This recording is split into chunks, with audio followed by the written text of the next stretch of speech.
M and the A for this question, please. Multiply, I get 24, I get 14. Okay, I'm going to write, please, ladies and gents, please. I'm going to write the factors here, so I'm going to do 1 times 24, 2 times 12, 3 times 8, 4 times 6. Okay, if you're having a hard time finding the numbers, write up the factors. There's no problem with that. Alistair, what are my two numbers, please? 2 and 12. Because 2 times 12 is 24, and 2 plus 12 is 14. Are we all okay on where those numbers come from? Because that's generally the most difficult part of the question. Now, if the multiplication one is a positive, don't the two both be negative? no, they can either be both positive or both negative, right? Well, the thing is, we'll do an example here later on where if this was negative 14x, they would have to both be negative, right, to get negative 14. But because it's positive 14x, they have to both be positive. Well, no, because negative 2 minus 12 isn't going to be 14, right? It'd be like negative 14, right? So depending on how it goes, yeah. You're just basically finding like stuff that equals or the stuff that multiplies by 24, Yeah. like 224, and then the number that can add to 14. Right on, yeah. So it's like a little matching game. Like there's only one combination that's going to work, right? So it's just like a little matching game. All right, Jessica, can you tell me what's next, please? Yeah, right. Wonderful. Now, I can tell that you're going to be a natural factor, Jessica, because you wrote it as 12 plus 2. Why did you decide to write it as 12 and 2 instead of 2 and 12? Because then you divide 12 by 3. Wonderful. So I don't know if everyone heard that, right? 3 and 12, generally the way when you factor these, one will work nicely and one won't. Okay, so Lindsay, no offense, she did 3 and 2, and she had a hard time finding 12 and 8 what factors out of them, right? That was a little more difficult. So this one here, 3 and 12 go together quite nicely. All right, Noah, I'm going to put a little dotted line down the middle. What's common between 3x squared and 12x? 3x. Good. What's left inside the bracket? 4. Great. Okay. All right, Caleb, what's common between 2x and 8, please? 2. What's left inside the brackets? X plus 4. Right. Now, why are we happy? The brackets match, right? Okay, so life is good. All right, Derek, can you finish this off for me, please? 3x plus 2 and... Right. Okay. I'm going to take a little break and go back to difference of squares, and then we'll go to some negatives for this. Can everyone close your eyes for one quick sec? Who 100% understands this? Raise your hand. Who sort of understands it but needs a little bit of help to get through?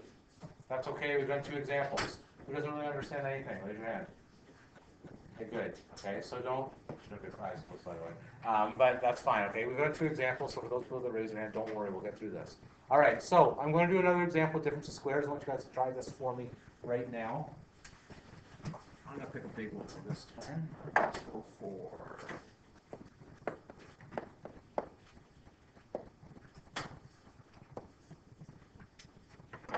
Okay, so take a second and try and do this. And I'll hit pause.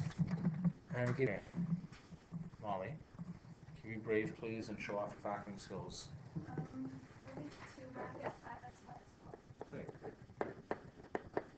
Now, you're missing one thing. You also need the plus sign too, right?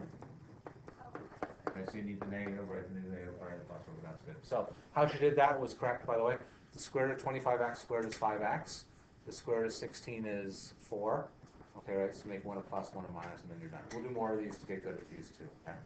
Let's try letter E. I'm going to move on to some negatives here. Okay?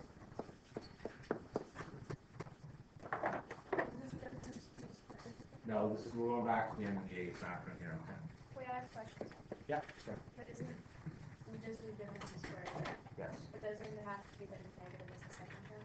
Yeah, the second one is negative. Because we're ignoring the 2 here, right? The 2 really isn't part of the question then, right? All we're just going to factor the brackets. So we're going to take the square root of this and the square root of this. So But isn't it isn't 5x plus 45x? Yep. Does it matter which one comes first? No. Oh. It's like 3 times 2 and 2 times 3. They both make 6, right? Yeah.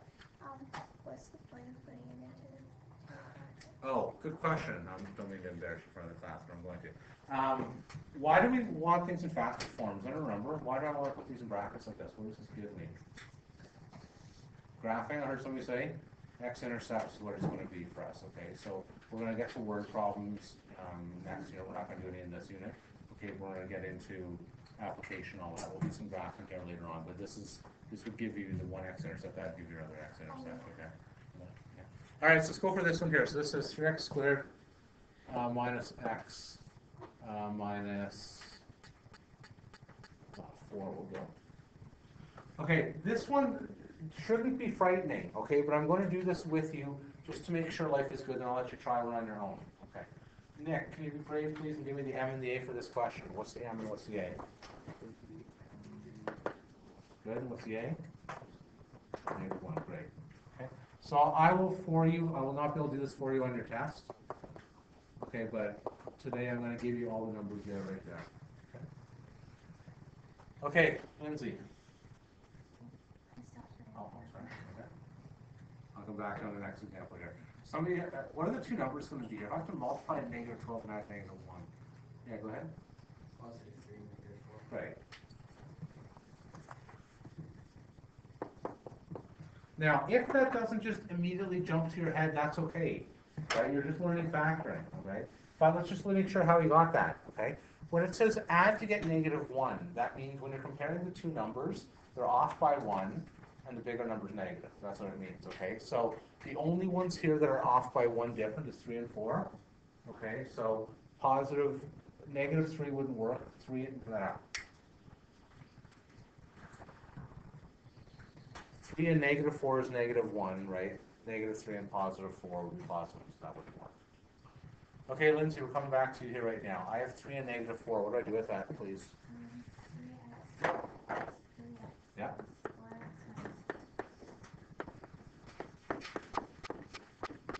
Wonderful. And the way it works, you did that perfectly right. 3 and 3 go together quite nicely, and -4x and -4 to go together quite nicely too. Spencer, can you be brave, please? Into the left-hand side. 3x. Yeah. 8x plus 1. Wonderful. All right, Maya, -4x and -4. What do those both divide by?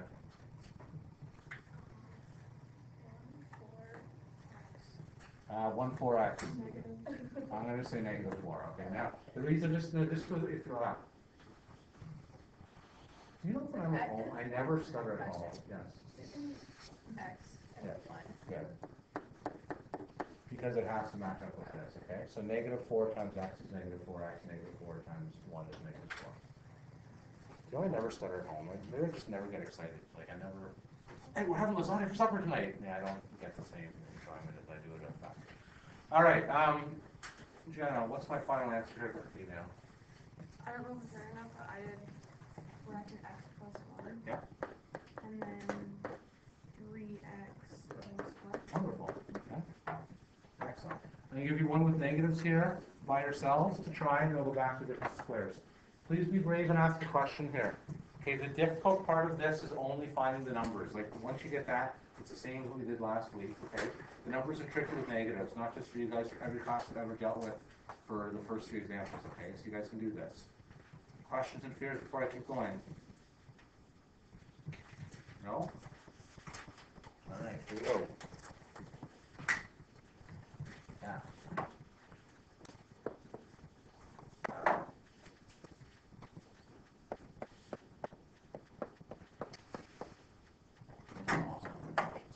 21x squared plus x minus 2. Do not be afraid of that. They're big numbers. You can do it. I'm going to hit pause on the video, and then you guys can give you a few minutes to try this. And stop.